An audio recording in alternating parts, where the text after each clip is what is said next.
ভিডিওটিতে ক্লিক করার জন্য আপনাদেরকে জানাই অসংখ্য অসংখ্য ধন্যবাদ। আপনারা দেখছেন আপনাদের প্রিয় ইউটিউব চ্যানেল এমপ্লয়ার সাপোর্টার। তো ফ্রেন্ড, সবাই কেমন আছেন? নিশ্চয়ই খুব ভালো আছেন। ইতিমধ্যে বড় আপডেট, রাজ্য সরকারি কর্মচারীদের নতুন বছরে সরকারি কর্মচারীদের জন্য সুখবর। আপনারা হেডলাইনে দেখতেই পাচ্ছেন 12 ডিসেম্বর নিউজটি প্রকাশিত হয়েছে। এবেলা লাইভ থেকে নিউজটি বা এই আর্টিকেলটি প্রকাশিত হয়েছে। এখানে বলা হয়েছে ডিএ বৃদ্ধিতে বড় আপডেট দিল। কি বলা হয়েছে বিস্তারিত চলুন জেনে নেওয়া যাক। নতুন বছরকে ঘিরে কিন্তু কেন্দ্রীয় সরকারি কর্মচারীদের মধ্যে বাড়ছে কিন্তু উত্তেজনা।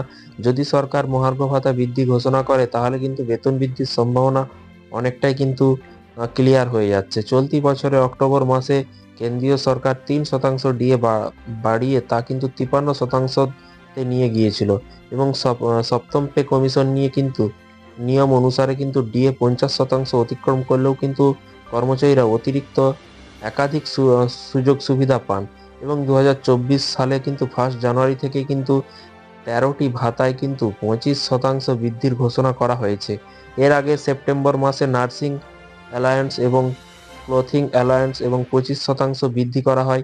এই নির্দেশ সব কেন্দ্রীয় সরকারি অফিস, হাসপাতাল এবং অধীনস্থ প্রতিষ্ঠান কার্যকর হবে। এর পাশাপাশি অষ্টম পে কমিশন নিয়ে কিন্তু পে কমিশন সাধারণত প্রতি 10 বছরে গঠিত হয়।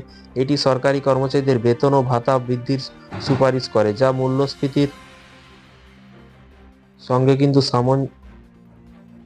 সামঞ্জস্যপূর্ণ এবং 2014 সালে কিন্তু 28 ফেব্রুয়ারি মনমোহন সিং সরকারের সময়ে কিন্তু সপ্তম পে কমিশন গঠিত হয়েছিল, যার সুপারিশ কিন্তু 2016 সালে কার্যকর হয়।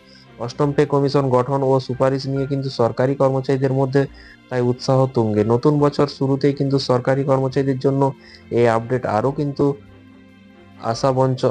বঞ্চক হয়ে উঠতে পারে। তো ফ্রেন্ডস, বিষয়টি বুঝতে পারছেন। এই ছিল আজকে একটি ছোট্ট আপডেট। দেখা যাক কেন্দ্রীয় সরকারি কর্মচারীদের কবে ঠিক ডিএ ঘোষিত হয়।